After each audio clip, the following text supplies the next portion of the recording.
This military junta is rebranding itself to hold elections, but a UN probe has found evidence of intensifying atrocities.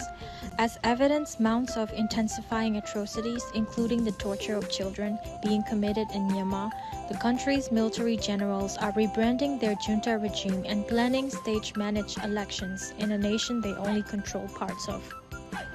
They have resigned a 4-year state of emergency order imposed during their 2021 military coup and formed a caretaker administration to govern the war-torn Southeast Asian country until a new parliament is assembled following a national vote.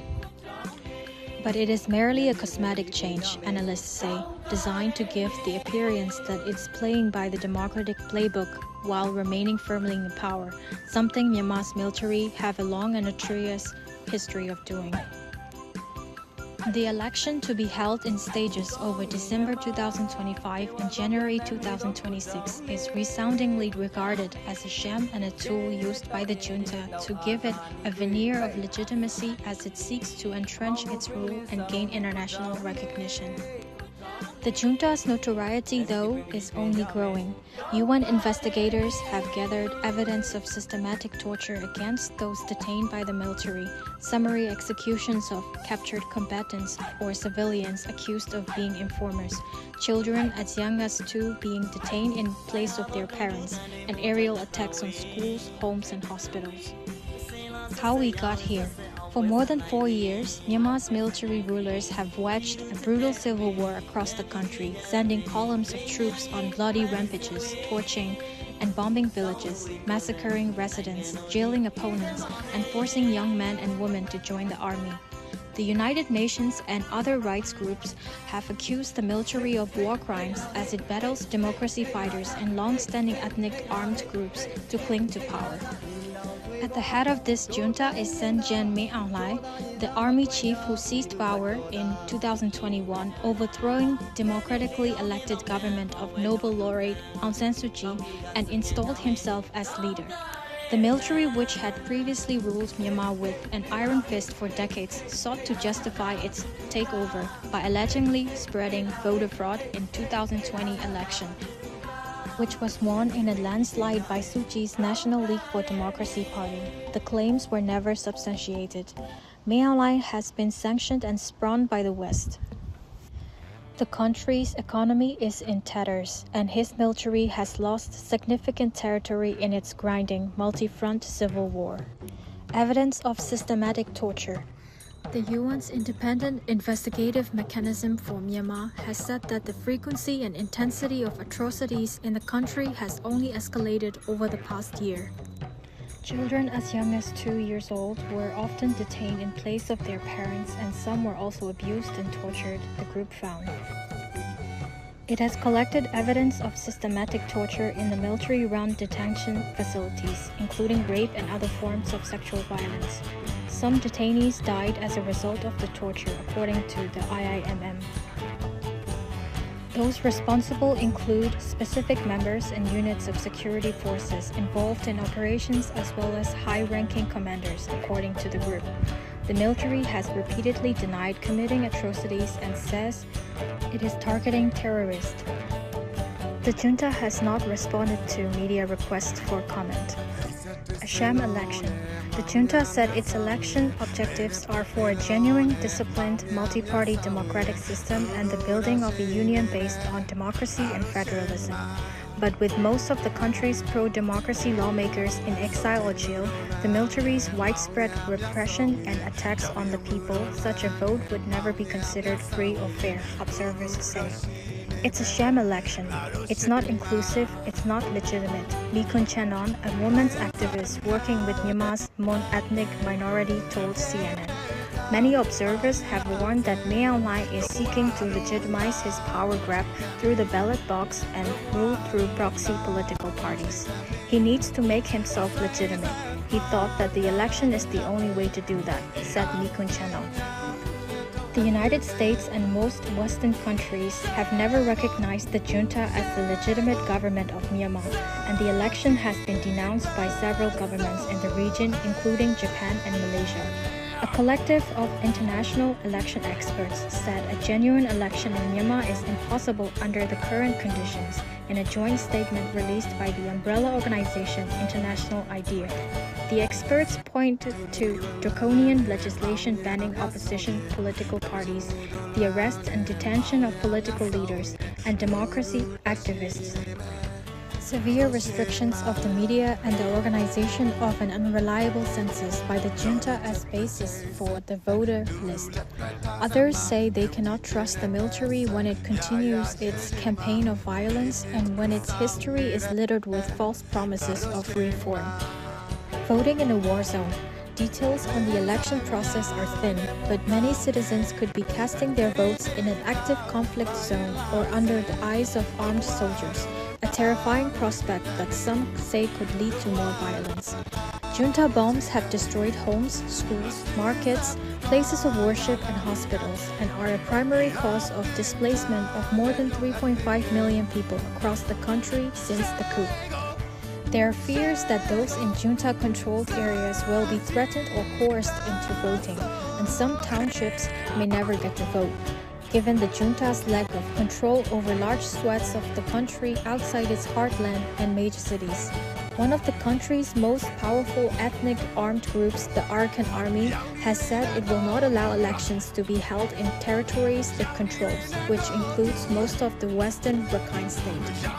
And the National Unity Government, an exiled administration which considers itself the legitimate government of Myanmar, has urged the people to oppose and resist participating in the poll, saying the junta does not have the right or authority to conduct elections. There are also signs the military is moving to consolidate its power in those parts of the country it does not control. As it rescinded the nationwide state of emergency, it also imposed martial law in more than 60 townships, giving the military increased powers in resistance strongholds.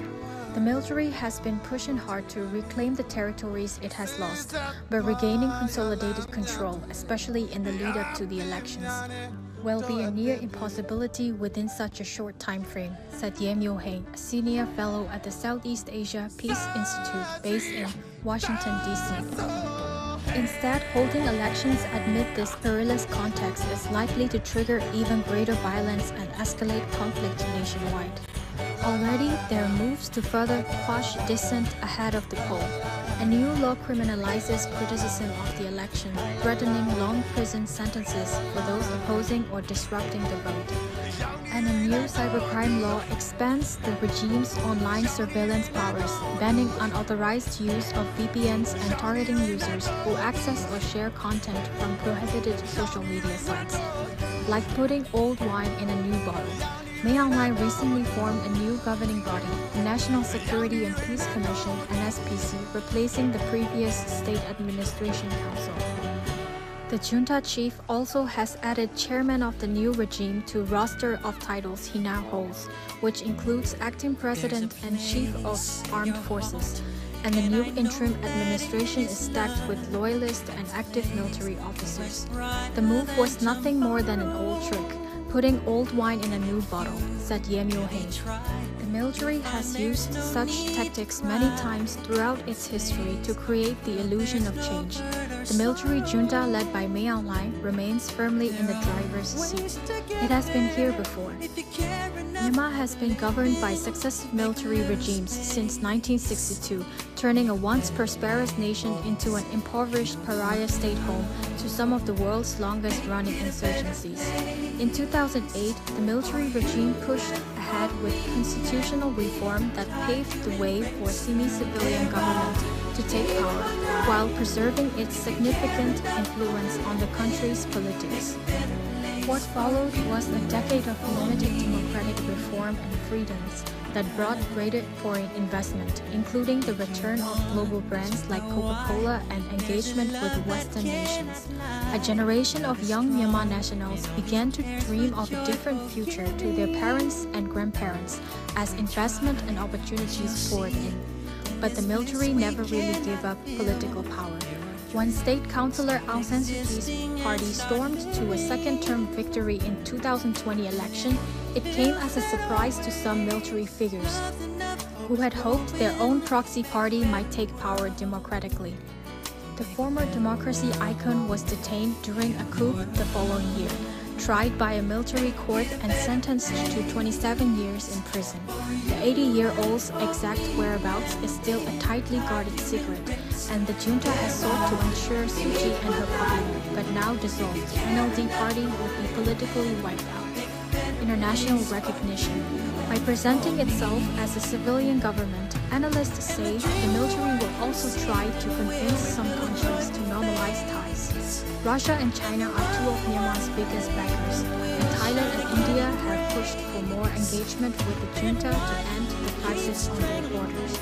China's foreign ministry last Thursday said it supports Myanmar's development path in line with its national conditions and Myanmar's steady advancement of its domestic political agenda.